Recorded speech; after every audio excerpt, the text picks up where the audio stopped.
Hello friends, नमस्कार। मैं जितेंद्र पांडे आप सबका एक बार फिर से स्वागत करता हूं अपने चैनल उत्कृष्ट एकेडमी अयोध्या पर। और आज हम लेकर के आए हैं पेड कोर्स के अंतर्गत वीडियो संख्या जो है अपना वो 6 होगा और टेस्ट संख्या जो है वो 5 का सोल्यूशन है। पीछे आप वीडियोस प्राप्त कर रहे हैं, आप लोग कमेंट आ रहे हैं, अच्छा लग रहा है। ठीक है, इसका मतलब कि आप लोग कहीं ना कहीं चीज़ों को सीख रहे हैं और अपनी जो जिस उद्देश्य से आप लोग जुड़े हैं उसको कहीं ना कहीं प्राप्त करने के लिए प्रयासरत हैं। ज़्यादा समय नहीं लेंगे, स्टार्ट करते हैं आज का अपना पहला क्वेश्चन कि बच्चों की जिज्ञासा शांत करनी चाहिए। इसका मतलब कि जो बच्चे हैं, जो आपके स्टूडेंट हैं, उनकी जिज्ञासा का मतलब मैंने पिछली क्लास में आपको बताया था, जानने की इच्छा। जिज्ञासा का मतलब क्या होता है? जानने की इच्छा होता है। और मैंने पिछले क्लास में आपको ये भी बताया था कि जिज्ञासा क्या है, ये एक प्रकार की मूल प्रवृत्ति है। जिज्ञासा क्या है? ये जिज्ञासा जो है ना, ये मूल प्रवृत्ति है। किसने बताया था? इस जिज्ञासा मूल प्रवृत्ति को बताया किसने? मैकडूगल ने। और इस मूल प्रवृत्ति से कौन सा संवेग आता था हमारे अंदर? आश्चर्य आता था। पिछली क्लास में हम लोगों ने पढ़ा। तो ऐसी चीज़ों को आप याद कर सकते हैं कि जिज्ञासा शब्द आया है तो जिज्ञासा का मतलब होता है जानने की इच्छा। और यह जो जिज्ञासा है ये एक प्रकार की मूल प्रवृत्ति है। इसके विषय में किसने बताया है? तो मैकडूगल ने बताया। ठीक, अब प्रश्न क्या है कि बच्चों की जिज्ञासा कब शांत करनी चाहिए। इसका मतलब कि एक स्टूडेंट आपसे क्वेश्चन पूछ रहा है, यानी कि जानने की इच्छा उसमें है, आप कब उसकी जिज्ञासा को शांत करेंगे? पहला है कि जब शिक्षक को फुर्सत हो। इसका मतलब कि जब आपको टाइम हो, तो गलत लिखा गया है। जब विद्यार्थी फ्री हो, तो अभी वो जान रहा है तो फ्री कब होगा? जानने की इच्छा अभी है तो फ्री कब होगा? तो ये भी नहीं होगा। फिर है कुछ समय के पश्चात, यानी कि अभी हम जानना चाहते हैं, उसको कुछ देर बाद बताएं। और चौथा, तत्काल जब विद्यार्थी द्वारा जिज्ञासा की गई है। तो सबसे बेहतर विकल्प क्या होगा? डी वाला होगा कि जब भी विद्यार्थियों के मन में किसी चीज़ को जानने की इच्छा आती है तो हमें क्या करना चाहिए? उसको तत्काल उसी समय बता देना चाहिए, कोई हिल्ला हवाली नहीं करनी चाहिए। ये सबसे ज़्यादा बेहतर होता है कि हमें अपने प्रश्नों का जवाब तुरंत मिल जाता है। आगे बढ़ते हैं और क्वेश्चन संख्या 2 को लेते हैं। कहते हैं कि आप अनपढ़ माता पिता के बच्चों को अंग्रेजी सिखाना चाहते हैं। आप ऐसे बच्चे को अंग्रेजी सिखाना चाहते हैं जिसके माता पिता क्या हैं? अनपढ़ हैं। अब अनपढ़ का मतलब कि जो पढ़े लिखे नहीं है। इसका मतलब ये नहीं कि उनके अंदर भाषा नहीं है, समझिए। अनपढ़ होने का मतलब ये नहीं कि उनके पास भाषा नहीं है, क्योंकि भाषा नहीं होता तो अभिव्यक्ति कैसे करते? भाषा ही क्या है? अभिव्यक्ति का माध्यम है। या आपसे कोई पूछे कि भाई भाषा किसको कहते हैं, तो कहते हैं भाषा का मतलब वो है कि जिसकी सहायता से हम अपने विचारों का आदान प्रदान करते हैं, उसको क्या कहते हैं? भाषा कहते हैं। तो भले से वो अनपढ़ है, पढ़े लिखे नहीं, व्याकरण का ज्ञान उनको नहीं है, लेकिन भाषा उनके पास भी है। इसलिए कहा गया कि एक अनपढ़ माता पिता हैं और उनके बालक को आप क्या सिखाना चाहते हैं? अंग्रेजी। तो आप क्या करेंगे? पहला है कि आप बच्चे से अंग्रेजी में बात करेंगे। फिर क्या कि आप बच्चों को अंग्रेजी में बोलने के लिए बाध्य करेंगे। तो ये तो तुरंत काट दीजिए, बी वाला विकल्प नहीं होगा। अब बच्चा आपके पास सी और डी, आप बच्चे को मातृभाषा में बोलने से रोकेंगे। और चौथा, आप उसे मातृभाषा की सहायता से अंग्रेजी सिखाने का प्रयास करेंगे। तो देखो बेटा, अगर आप बच्चे से केवल अंग्रेजी में बात करेंगे ना, तब भी वह नहीं सीख पाएगा, क्योंकि वो एक ऐसे बैकग्राउंड से आया जिसके माता पिता पढ़े लिखे नहीं हैं, या हम कह लें कि उसके जो व्याकरण की भाषा है या भाषा में जो व्याकरण है उसकी जानकारी उस बालक के पास नहीं है। तो यहाँ अगर चारों विकल्पों का एनालिसिस किया जाए तो आपको ये पता चलता है कि आप उस बच्चे को अंग्रेजी सिखाने के लिए क्या करेंगे कि उसकी जो अपनी मातृभाषा, यानी कि जिसमें वह बात करता है, स्वयं बात करता है, जिस भाषा में उसके माता पिता बात करते हैं, उस भाषा के साथ साथ हम क्या करेंगे? अंग्रेजी सिखाने का प्रयास करेंगे। तो एक बेहतर तरीका हो सकता है, यानी कि क्वेश्चन नंबर 2 का डी वाला विकल्प सही होगा। ठीक, आगे बढ़ते हैं और क्वेश्चन संख्या 3 को लेते हैं। क्वेश्चन संख्या 3 है कि बच्चे के लिए निःशुल्क एवं अनिवार्य शिक्षा का अधिकार अधिनियम कितने वर्ष के बच्चों के लिए लागू होता है? तो ध्यान दीजिए, अनिवार्य शिक्षा या निःशुल्क शिक्षा जिसकी बात की गई है वो 6 से 14 वर्ष के बच्चों के लिए लागू होता है। ये वास्तव में अनिवार्य और निःशुल्क शिक्षा है क्या? तो इसको कहते हैं RTE, राइट टू एजुकेशन 2009, शिक्षा का अधिकार अधिनियम 2009। और ये लागू हुआ था आपका 1/4/2010 को, यानी कि 1 अप्रैल 2010 को RTE 2009 लागू हुआ था। अच्छा, अब एक और चीज़ मैं बता दूं, यहीं से जुड़ा हुआ बिल्कुल प्रश्न है, बहुत इजी टाइप का प्रश्न है। क्वेश्चन में लिखा गया है कि बच्चे के लिए निःशुल्क एवं अनिवार्य शिक्षा का अधिकार अधिनियम कितने वर्ष के बच्चों के लिए लागू किया गया? तो ये तो मैंने बता दिया कि बेटा ये कितने वर्ष के लिए, ये जो है आपका 6 से 14 वर्ष के बच्चों के लिए, मैंने बता दिया। लेकिन ये जो 6 से 14 वर्ष के बच्चों को अनिवार्य और निःशुल्क शिक्षा देने की बात की गई, ये किस संविधान संशोधन द्वारा, ये आपको कमेंट करके बताना है, किस संविधान संशोधन का, मतलब कि संविधान संशोधन की संख्या कौन सी थी जहां से ये अनिवार्य एवं निःशुल्क शिक्षा को जोड़ा गया है। ठीक है, आपको संविधान संशोधन संख्या डालनी है कि 45वां था कि जो है 86वां था, 73वां था, 96वां था, कौन सा संविधान संशोधन था जिसकी सहायता से अनिवार्य एवं निःशुल्क शिक्षा का प्रावधान जोड़ा गया, ये आपको कमेंट करके बताना है। फिलहाल इस तीसरे क्वेश्चन का आपका सही जवाब होगा ए वाला, यानी कि 6 से 14 वर्ष। आगे बढ़ते हैं और क्वेश्चन नंबर 4 लेते हैं। क्वेश्चन नंबर 4 कह रहा है कि शिक्षक को ज्ञान होना चाहिए। एक शिक्षक, इसको किस बात का ज्ञान होना चाहिए? पहला विकल्प ये कहता है कि अध्यापन विषय का, यानी कि जो विषय उसको पढ़ाना है केवल उसको जानकारी, उसकी जानकारी हो। दूसरा बाल मनोविज्ञान का, यानी केवल बालकों के विषय में जानकारी हो, जिसको आप पढ़ रहे हैं, बाल विकास आप कह रहे हैं। तो पहला विकल्प केवल अध्यापन विषय का, दूसरा बाल मनोविज्ञान का, तीसरा शिक्षा संहिता का और चौथा अध्यापन विषय एवं बाल मनोविज्ञान का। तो देखिए, अगर आप एक कुशल शिक्षक बनना चाहते हैं और साथ ही साथ ये चाहते हैं कि आपका जो शिक्षण है वो प्रभावशाली हो जाए, तो उसके लिए आपके पास दो चीज़ों का तालमेल होना आवश्यक होता है। कौन कौन सी दो चीज़ें हैं, ध्यान दीजिए। एक तो है आपका अध्यापन विषय, यानी कि जैसे आप हिंदी के टीचर हैं तो हिंदी के टीचर बेटा तो आपको हिंदी आना आवश्यक है। दूसरा बाल मनोविज्ञान, आपको बालकों के संदर्भ में जानकारी होना आवश्यक है कि बालकों में बुद्धि कैसे होती है, कैसे अधिगम करते हैं, व्यक्तिगत भिन्नता क्या होती है, उनकी विकास प्रक्रिया कैसे चलती है, इन सारी चीज़ों को जानना भी आवश्यक होता है। इसलिए डी वाला विकल्प आपका सही हो जाएगा। अब आगे बढ़ते हैं, आज का लेते हैं क्वेश्चन नंबर 5 लेते हैं और ये विकास के सामान्य सिद्धांत से जुड़ा हुआ है। क्वेश्चन कह रहा है कि बच्चे के, यानी कि कोई बालक है, क्या लिखा गया है, बच्चे के विकास को सिरस्थ सिद्धांत के अनुसार निम्न में से कौन सा सत्य है। सिरस्थ सिद्धांत समझिए, तो सिरस्थ का मतलब होता है सिर से पैर। क्या होता है? सिर से पैर। ठीक है, क्या होता है? सिर से पैर, इसका मतलब पहले सिर का विकास और फिर पैर का विकास। तो देखिए, जो सिर से पैर के विकास की प्रक्रिया चलती है, इसी को हम कहते हैं विकास दिशा का सिद्धांत। क्या कहते हैं? विकास दिशा का सिद्धांत, यानी कि बालकों की जो विकास प्रक्रिया चलती है उसकी एक निश्चित दिशा होती है। वो दिशा क्या है? सिर से पैर की ओर। तो यहाँ देखेंगे हम सिर से पैर कहाँ लिखा गया है। अब देखिए, ये पहला वाला विकल्प जो विकास सिर से पैर की ओर होता है, ए वाला विकल्प क्या कह रहा है? ए वाला विकल्प कह रहा है कि विकास सिर से पैर की ओर होता है। यही स्टेटमेंट सही है। सिरस्थ का मतलब यही होता है कि पहले सिर उसके बाद पैर। अब आपसे कोई ये पूछ ले कि बताओ सिर से पैर की ओर होने वाले विकास को क्या कहते हैं? जो विकास की प्रक्रिया चलती है कहाँ से? सिर से पैर की ओर, या हम कह लें कि विकास की जो दिशा होती है पहले सिर उसके बाद फिर पैर का विकास, इसको हम क्या कहते हैं? इसको जो सिरस्थ आप कह रहे हैं, इसको शीर्षगामी से अधोगामी भी कहते हैं। क्या कहते हैं? शीर्षगामी से अधोगामी। शीर्षगामी का मतलब पहले ऊपर की तरफ, ऊपर का, और फिर अधोगामी मतलब नीचे की ओर जाने को। तो इसको क्या कहते हैं? शीर्षगामी से अधोगामी विकास भी कहा जाता है। आपसे क्वेश्चन ऐसे ही पूछा जाएगा कि विकास की दिशा क्या होती है, तो आप बताएंगे कि विकास की दिशा सिर से पैर की होती है। और सिर से पैर की जो बालकों का विकास होता है उसी को हम क्या कहते हैं? मस्तकाधोमुखी विकास कहते हैं। क्या कहते हैं? मस्तकाधोमुखी। मैंने लिख दिया है, आप लोग नोट कर लीजिएगा, बहुत महत्वपूर्ण बिंदु है ये। मस्तकाधोमुखी विकास, कौन सा विकास कहते हैं? मस्तकाधोमुखी विकास। और इसी मस्तकाधोमुखी को अंग्रेजी में कहते हैं सिफेलोकार्डिस कहते हैं। क्या कहते हैं? सिफेलोकार्डिस।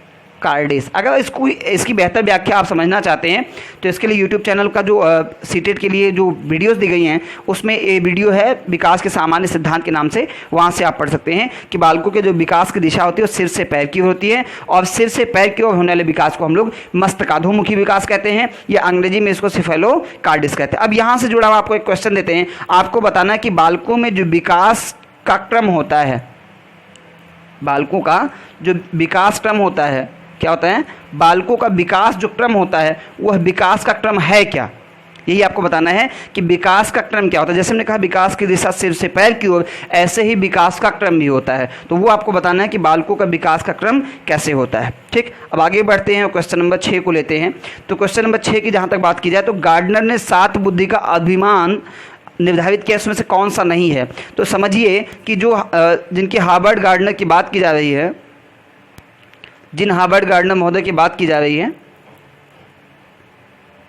उनके विषय आप समझ लीजिए। हार्वर्ड गार्डनर महोदय, हार्वर्ड गार्डनर का बुद्धि का सिद्धांत है, उसको क्या कहते हैं? बहुबुद्धि सिद्धांत कहते हैं। क्या कहते हैं? बहुबुद्धि सिद्धांत कहते हैं।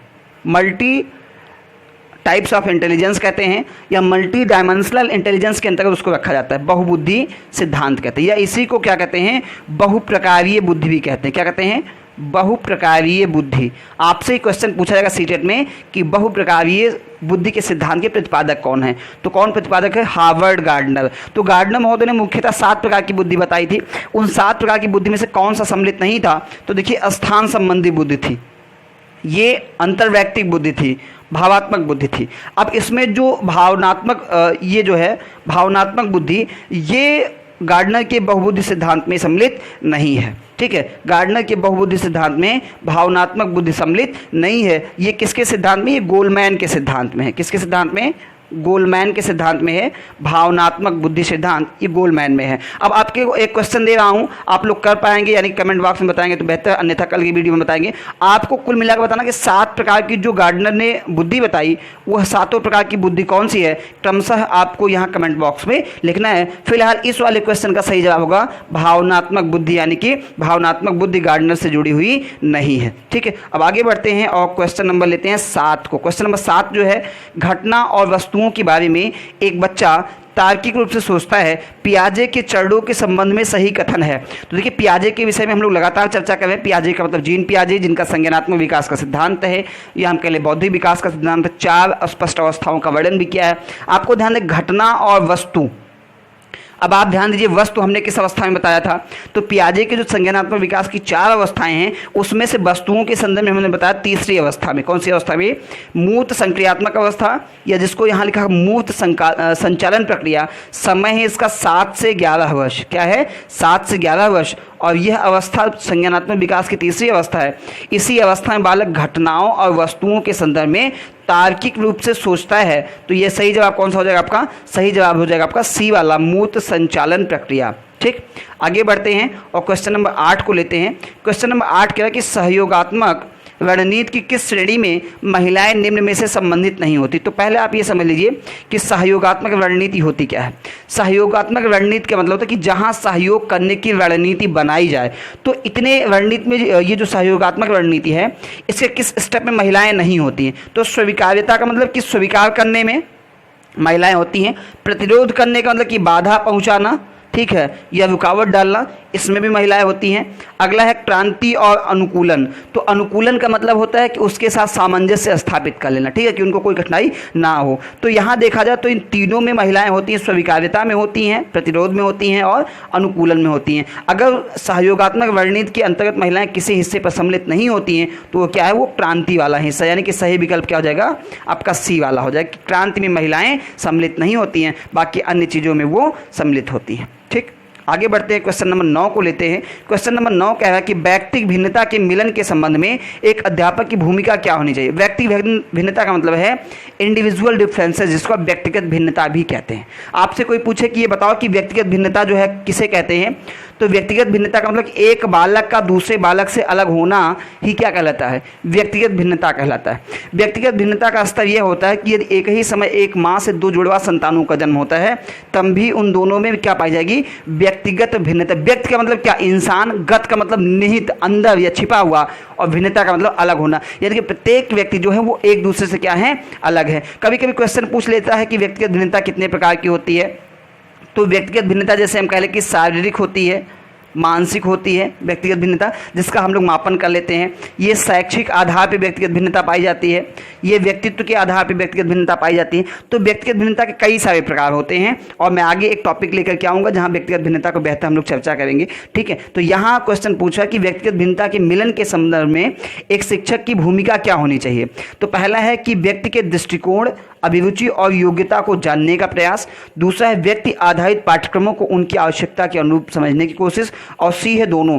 तो सही विकल्प क्या हो जाएगा? उपरोक्त दोनों। क्यों? क्योंकि जो व्यक्तिगत भिन्नता है उसकी सहायता से हम क्या कहते हैं? व्यक्ति के दृष्टिकोण, किसी एक व्यक्ति के दृष्टिकोण, उसकी अभिरुचि, उसकी योग्यता, इन सबको हम जानने का प्रयास करते हैं। और उन सबको जानने के बाद व्यक्ति आधारित पाठ्यक्रमों को उनकी आवश्यकता के अनुसार समझने की कोशिश, कि एक सिंगल जो भी पर्सन, उनकी हम दृष्टिकोण को समझते हैं, अभिरुचि को समझते हैं, योग्यता को समझते हैं। यानी कि एक व्यक्तियों के संदर्भ में व्यक्तिगत जानकारी हम अपनी क्लास में रखते हैं कि हाँ, कौन सा बच्चा पढ़ने में ब्रिलियंट है, कौन सा कमज़ोर है, कौन से बच्चे में संवेग का अधिक प्रभाव है, कौन से में कम। इन सारी चीज़ों की हम जानकारी रखते हैं और उसके अतिरिक्त हम पाठ्यक्रमों का निर्धारण करके और उनको समझने का प्रयास करते हैं। इसलिए सही विकल्प क्या हो जाएगा? सी वाला हो जाएगा। आगे बढ़ते हैं और क्वेश्चन नंबर 10, आज का आखिरी क्वेश्चन लेते हैं। क्वेश्चन नंबर 10 कह रहा है कि विद्यालय में रचनात्मक निर्धारकों को जानने के लिए निम्न में से कौन सा उपागम नहीं है।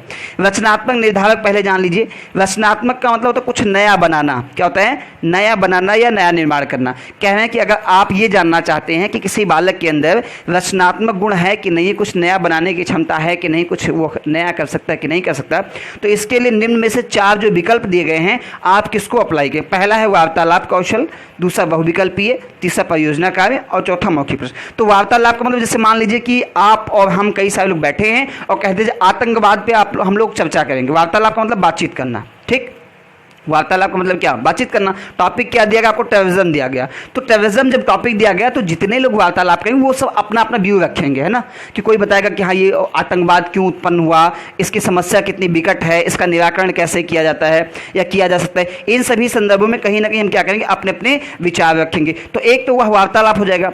दूसरा बहुविकल्पीय का मतलब कि ऑब्जेक्टिव जब होता है ये वस्तुनिष्ठ होता है। बहुविकल्पीय प्रश्न जो होते हैं ये वस्तुनिष्ठ होते हैं। इसमें आप अपनी रचनात्मकता को व्यक्त नहीं कर सकते। कुछ निर्धारित विकल्प दिए जाते हैं, उन्हीं विकल्पों में से किसी एक को चुनना होता है। तो आप कुछ नियत या आप स्वयं कुछ अकेले से नहीं कर सकते, क्योंकि वो क्या है, वो आपको बिल्कुल एकदम सेंटर्ड होता है। मतलब आप अपनी सोच नहीं प्रयोग में ला सकते। जो विकल्प दिया गया उसी में से आपको चुनना है। जैसे हमारे पास एक हमने पढ़ा था बाध्य चयन मापनी, कि में चयन करने की बाध्यता होती है। ऐसे ही जो बहुविकल्पीय प्रश्न होते हैं उनमें भी चयन करने की क्या होती है? बाध्यता होती है। उसमें आप अपनी रचनात्मकता कुछ भी नहीं दिखा पाते।